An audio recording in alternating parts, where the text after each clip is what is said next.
জনকৈ ব্যক্তি তেখেতসকলক বিভিন্ন থানাৰ পৰা উঠাই আনিছে, বৰপেটা SP অফিচত আনিছে আৰু বৰপেটাৰ পৰা তেখেতসকলক ডিটেনশ্যন কেম্প গোৱালপাৰালৈকে যোৱাকালি পঠাইছে। বহুকেইজনী বৃদ্ধা মহিলা আছে, বহুকেইজন বয়োজ্যেষ্ঠ পুৰুষ আছে, মধ্যম বয়সৰ পুৰুষ বহুকেইজন আছে। 28 জন এই ব্যক্তিসকলক পঠাইছে। আপোনালোকে দেখিছে এই ব্যক্তিসকলৰ ল'ৰা ছোৱালী, ভাই ভনী, নাতি নাতিনীয়েক, গাঁওবাসী, আত্মীয় স্বজন সব আহি কন্দা কাটা কৰিছে ৰাস্তাত। তেখেতসকলে আপোনালোকে দেখিছে কি কৰুণ ঘটনা আছিল। যদি এই ব্যক্তিসকল বিদেশী হলহেঁতেন, বিদেশী ব্যক্তিৰ পিছত কোনে কান্দিব? আমি বিদেশীৰ পক্ষত নহয়, এটা কথা ক্লিয়াৰ কৰিছোঁ। বিদেশী যাব লাগে। কোনোবা বিদেশী আহিলে সেইজনক ধৰি থানাত বা জেলত ৰাখিলে কান্দিবলৈ মানুহ নাথাকে নহয়। কিন্তু আপোনালোকে দেখিছে পূৰা গাঁও উঠি আহিছে। যিজন ব্যক্তিক গ্ৰেপ্তাৰ কৰি পঠাইছে সেইজন ব্যক্তিৰ ল'ৰা ছোৱালী ভাৰতীয়, সেইজন ব্যক্তিৰ ভাই ভনী ভাৰতীয়, সেইজন ব্যক্তিৰ মা দেউতা ভাৰতীয়, সেইজন ব্যক্তিৰ ককা দেউতা ভাৰতীয়, সেইজন ব্যক্তিৰ নাতি নাতিনীয়েক ভাৰতীয়। আৰু এই গোটেইখিনি উঠি আহি কালি বৰপেটা আপোনালোকে দেখিছে, ৰাস্তাত দেখিছে। মোৰ জনীয়া সমষ্টিৰ কেইবাজন ব্যক্তিক উঠাইছে গোটেই জিলাৰ লগত।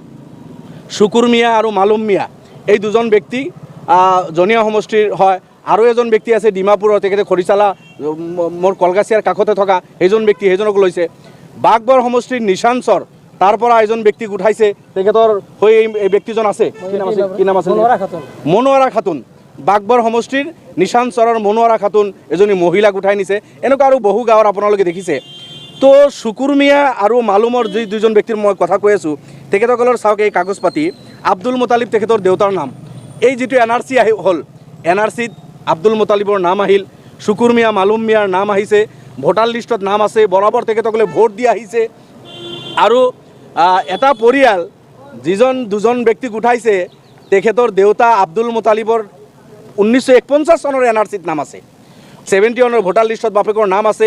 টিল টুডে সেইসকলৰ মা দেউতাৰ নাম আছে। নতুনকৈ NRC ওলাইছে, তাতেও আব্দুল মুতালিব আপোনালোকে চাব। ইয়াতে যি দুজন ব্যক্তিক উঠাই নিছে সেই দুজন ব্যক্তিৰ দেউতাৰ নাম আছে আব্দুল মুতালিবৰ ককাই, ডাঙৰ ভাই, সেইজন ব্যক্তিৰ নাম আহে দেউতা। আব্দুল মুতালিব, মালুম মিয়া আৰু শুকুৰ মিয়াৰ দেউতা, হয়, এই ব্যক্তিৰ নাম এই NRCত আছে, চবৰ নাম আছে। যি দুজন ব্যক্তিক গ্ৰেপ্তাৰ কৰিছে তেখেতৰ ভাই ইণ্ডিয়ান। চাওক আপোনালোকে, মোৰ চিনাকি, মোৰ ওচৰৰ, মোৰ সমষ্টিৰ এইজন ব্যক্তি মোক ভোট দিয়ে। এইজনৰ ল'ৰা ছোৱালী গোটেই ভাৰতীয়। যিজন ব্যক্তিক উঠাই নিছে তেখেতৰ ল'ৰা ভাৰতীয়, মোৰ ওচৰত থিয় হৈ আছে। গতিকে এইটো আচৰিত কথা। আমি কোৰ্টৰ ওপৰত টিপ্পনী কৰিব যোৱা নাই, কিন্তু আপোনালোকৰ যোগেদি অনাৰেবল হাইকোৰ্টৰ চিফ জাষ্টিছ, সুপ্ৰিম কোৰ্টৰ চিফ জাষ্টিছৰ ওচৰত আমি অনুৰোধ কৰিছোঁ, এই মেটাৰবিলাক চমতো ল'ব লাগে যে এখন গাঁৱৰ এজন ব্যক্তিক উঠাই ডিটেনশ্যন কেম্পত বিদেশী বুলি ৰাখি দিয়ে, ফৰেনাৰ্ছ ট্ৰিবিউনেলে বিদেশী বুলি ঘোষণা কৰে, আৰু সেইজন ব্যক্তিৰ মা দেউতা ভাৰতীয়, সেইজন ব্যক্তিৰ ভাই ভনী ভাৰতীয়, সেইজন ব্যক্তিৰ ল'ৰা ছোৱালী ভাৰতীয়, সেইজন ব্যক্তিৰ চাচা খুৰা জেঠা ককাই আটাই সব ভাৰতীয়। এই সব হোৱাৰ পিছত মাজৰ পৰা এজন ব্যক্তিক কেনেকৈ ফৰেনাৰ্ছ ট্ৰিবিউনেলে বিদেশী বুলি ঘোষণা কৰে, কিহৰ ভিত্তিত ঘোষণা কৰে? এই ব্যক্তিসকলক ঘোষণা কৰিছে সাধাৰণতে 90% কেছ এক্স পাৰ্টি হৈছে। এখেতসকলে নাজানে ভোটাৰ লিষ্টত নাম আছে, ভোট দি আহিছে। এইসকল বছৰ বছৰ ভোট দিছে। 2001 পৰা 2016লৈকে তৰুণ গগৈ চৰকাৰ আছিল। এই কাৰ্যকালত আপোনালোকে দেখিছে লাখ লাখ মানুহৰ নামত তেখেতসকলে ফৰেনাৰ কেছ ফাইল কৰিছে, ৰেফাৰেল কেছ বিভিন্ন থানাত পঠাইছে। অথচ এই মানুহখিনি নাজানে থানাত বহি কোনোবা এজন ব্যক্তিৰ নামত বিদেশীৰ নামত কেছ বনাইছে।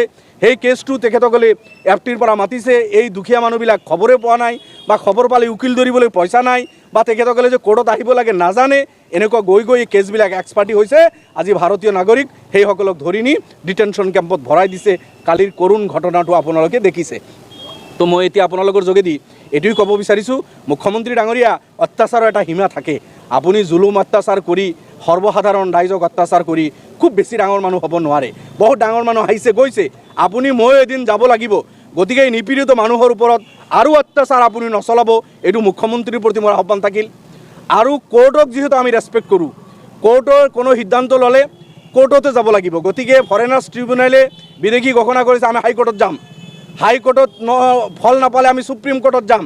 আজি আপোনালোকক ঘোষণা কৰিছোঁ, আমাৰ দলৰ মাননীয় সভাপতি মৌলানা বদৰুদ্দিন আজমল চাহাব, অসম ৰাজ্যিক জমিয়ত উলামাৰ সভাপতি মৌলানা বদৰুদ্দিন আজমল চাহাব, তেখেতৰ নেতৃত্বত আমি গুৱাহাটী হাইকোৰ্টত মৌলানা বদৰুদ্দিন আজমল চাহাবৰ নেতৃত্বত মৌলানা আজমল চাহাবে জমিয়তৰ ফালৰ পৰা গুৱাহাটীত এইটো কেছ আমি ফাইল কৰিম। প্ৰয়োজন হ'লে আমি সুপ্ৰিম কোৰ্টলৈকেও যাম। ভোট দি আহিছে এইসকল, বছৰ বছৰ ভোট দিছে। 2001 পৰা 2016লৈকে তৰুণ গগৈ চৰকাৰ আছিল। এই কাৰ্যকালত আপোনালোকে দেখিছে লাখ লাখ মানুহৰ নামত তেখেতসকলে ফৰেনাৰ কেছ ফাইল কৰিছে, ৰেফাৰেল কেছ বিভিন্ন থানাত পঠাইছে, অথচ এই মানুহখিনি নাজানে। থানাত বহি কোনোবা এজন ব্যক্তিৰ নামত বিদেশীৰ নামত কেছ বনাইছে, সেই কেছটো তেখেতসকলে এফটিৰ পৰা মাতিছে। এই দুখীয়া মানুহবিলাক খবৰে পোৱা নাই বা খবৰ পালে উকিল ধৰিবলৈ পইচা নাই বা তেখেতসকলে যে কোৰ্টত আহিব লাগে নাজানে, এনেকুৱা গৈ গৈ এই কেছবিলাক এক্সপাৰ্টি হৈছে। আজি ভাৰতীয় নাগৰিক সেইসকলক ধৰি নি ডিটেনশ্যন কেম্পত ভৰাই দিছে। কালিৰ কৰুণ ঘটনাটো আপোনালোকে দেখিছে। মুখ্যমন্ত্ৰী ডাঙৰীয়া, অত্যাচাৰৰ এটা সীমা থাকে। আপুনি জুলুম অত্যাচাৰ কৰি সৰ্বসাধাৰণ ৰাইজক অত্যাচাৰ কৰি খুব বেছি ডাঙৰ মানুহ হ'ব নোৱাৰে। বহুত ডাঙৰ মানুহ আহিছে গৈছে, আপুনি ময়ো এদিন যাব লাগিব। গতিকে এই নিপীড়িত মানুহৰ ওপৰত আৰু অত্যাচাৰ আপুনি নচলাব, এইটো মুখ্যমন্ত্ৰীৰ প্ৰতি মোৰ আহ্বান থাকিল। আট কাছাৰীতো মই নাভাবোঁ যে কোৰ্ট